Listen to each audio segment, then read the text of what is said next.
14 फरवरी 2003 की सुबह अहमदाबाद के ओके कृष्णा के घर पर फोन की घंटी बजती है।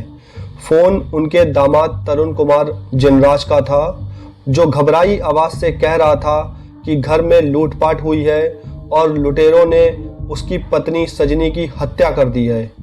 ओके कृष्णा तुरंत अपने परिवार के साथ दामाद के घर पहुंचते हैं। वहां पहुंचकर वो पाते हैं कि घर बुरी तरह बिखरा हुआ है और फर्श पर उनकी बेटी सजनी की लाश पड़ी है।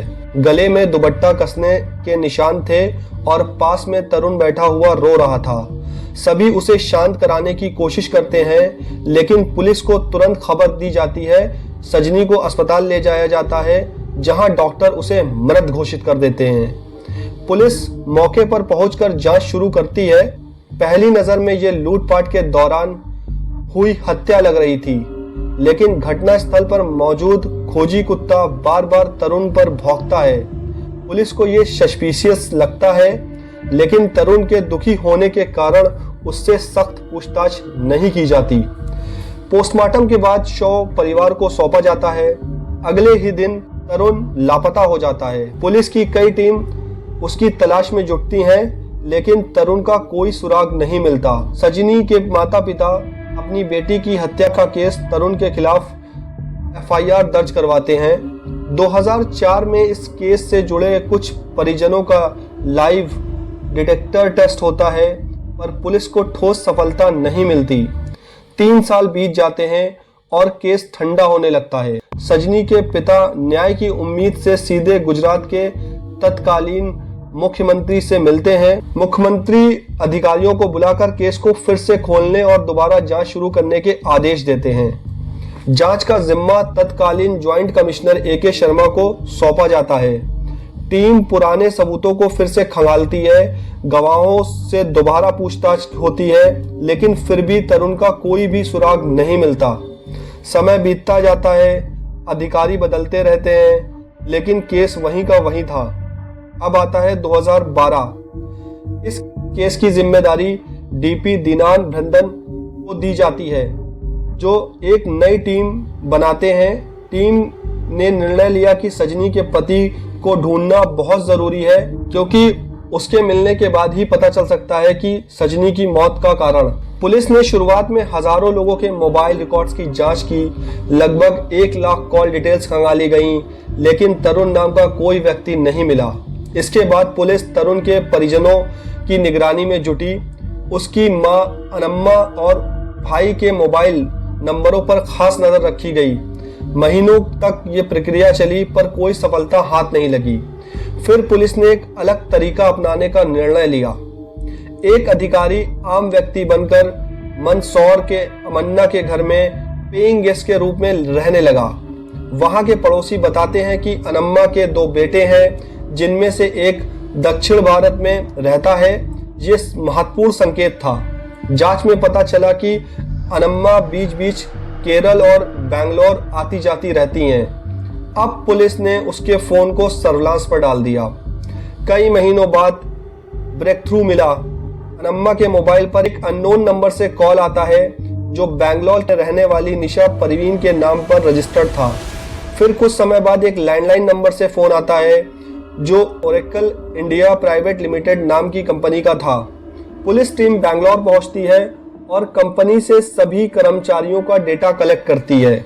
उनमें कोई तरुण नहीं था, लेकिन पुलिस ने तरुण की पुरानी तस्वीर के आधार पर कंपनी भवन के बाहर कुछ लोगों को निगरानी में लगा दिया। कुछ दिनों बाद एक व्यक्ति ने बताया उसने इसी फोटो में दिख रहे शख्स को कंपनी के अंदर देखा है। कंपनी से पता चलता है कि वो व्यक्ति उसका कर्मचारी है, नाम प्रवीण भाटले। पुलिस को शक होता है कि यही तरुण हो सकता है। टीम ने इस बार सावधानी से काम करने का फैसला लिया। बिना हड़बड़ी किए क्राइम ब्रांच के इंस्पेक्टर अनिल चौधरी को सिविल ड्रेस में ऑफिस भेजा गया। उस दिन तरुण नाइट शिफ्ट में था। अनिल चौधरी उसके केबिन में गए और बोले, हेलो मिस्टर तरुण। नाम सुनते ही तरुण का चेहरा सफेद पड़ गया। पसीने से भीगा तरुण कुछ बोला नहीं, बस अनिल के बड़े हुए हाथ को थामा। पुलिस की पुष्टि हो चुकी थी कि वो तरुण जनराज है। फौरन उसे हिरासत में ले लिया गया। अनिल चौधरी ने कहा, अब तुम्हारा खेल खत्म हुआ। तरुण बोला, बस मुझे ये बताइए आपने मुझे ढूंढा कैसे? 15 साल तक अपनी पहचान छिपाने वाला अपराधी आखिर कानून के शिकंजे में आ गया था। पुलिस पूछताछ में तरुण ने सब कुछ कबूल कर लिया। उसने कहा कि कोई लूट नहीं हुई थी। असल में वो शादी से खुश नहीं था। शादी परिवार के दबाव में हुई थी, जबकि उसका किसी और से प्रेम संबंध था और वो वैलेंटाइन डे के दिन अपनी प्रेमिका से कि वो उसे एक गिफ्ट देगा, और उसी रात उसने अपनी पत्नी की दुपट्टे से गला दबाकर हत्या कर दी। फिर घर में लूटपाट का नाटक किया ताकि शक दूर रहे। जब जांच में शक बढ़ा तो वो भाग गया। भागने के बाद उसने भोपाल में अपने दोस्त प्रवीण भाटले का सहारा लिया। उसने बताया कि उसका बिजनेस डूब गया है और उसे नौकरी चाहिए। प्रवीण ने मदद की और अपनी कोचिंग इंस्टीट्यूट में उसे एज अ इंग्लिश टीचर रख लिया। वहीं तरुण ने चालाकी से उसकी दस्तावेजों की कॉपी तैयार की, अपने फोटो लगाकर नया पहचान पत्र बना लिया और प्रवीण की पहचान में जीने लगा। इसी नाम से उसने पासपोर्ट, आधार कार्ड और दूसरे दस्तावेज भी बनवा लिए। फिर वो बैंगलोर जाकर प्रवीण भाटले के नाम से ओरेकल इंडिया कंपनी में नौकरी करने लगा। उसे हर साल 22 लाख रुपए का पैकेज मिला और 3 बार अमेरिका भी गया। 2012 में कंपनी में उसकी मुलाकात निशा परवीन से हुई, जिसने बताया कि एक दुर्घटना में उसके माता पिता मर गए थे। दोनों को प्यार हुआ और शादी कर ली। उनके 2 बच्चे भी थे। निशा को वो अपने माता पिता से मिलवाता था, लेकिन कहता था कि वे उसके चाचा चाची हैं। 2018 में जब तरुण की पहचान उजागर हुई, तब निशा को भी सच्चाई का पता चला। उसका बयान था कि वो उसे अकेले प्रवीण भाटले के नाम से जानती थी। निशा ने अपना बयान दिया। उसने कहा कि 2010 के आसपास उसकी मुलाकात ओरेकल इंडिया के कर्मचारी प्रवीण भाटले से हुई थी, जो बाद में उसका पति बना। शादी से पहले प्रवीण ने बताया था कि उसके माता पिता एक सड़क हादसे में गुजर चुके हैं और वो बैंगलोर में ही काम करता है। वो कभी अहमदाबाद नहीं गई, ना ही उसे पता था कि उसका पति असल में किसी दूसरे राज्य से है या फिर उस पर कोई केस चल रहा है। जब 2018 में पुलिस ने बैंगलोर ऑफिस में उसके पति को गिरफ्तार किया था, तब उसे टीवी चैनलों और पुलिस से पता चला कि उसका असली नाम तरुण जिनराज है और उसने अपनी पहली पत्नी की हत्या की है। उसने अदालत में बच्चों की जिम्मेदारी का हवाला देते हुए कहा कि वो इस घटना से मानसिक रूप से टूट चुकी है और उसके पास पति की पिछली जिंदगी की कोई जानकारी नहीं थी।